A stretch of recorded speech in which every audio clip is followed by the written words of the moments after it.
మీద చెయ్యి వేసి బొట్టు పెట్టినా, తాళి బొట్టు మెడను కట్టి బొట్టు పెట్టినా, తల మీద చెయ్యి వేసి బొట్టు పెట్టినా, తాళి బొట్టు మెడను కట్టి బొట్టు పెట్టినా, సన్ని కళ్ళు తొక్కినా సప్త పదులు మెట్టినా, సన్ని కళ్ళు తొక్కినా సప్త పదులు మెట్టినా, మనసు మనసు కలపడమే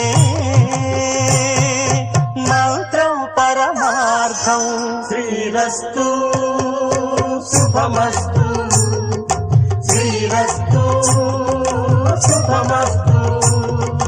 శ్రీకారం చుట్టుకుంది పెళ్లి పుస్తకం, ఇక ఆకారం దాచుతుంది స్వర్గం.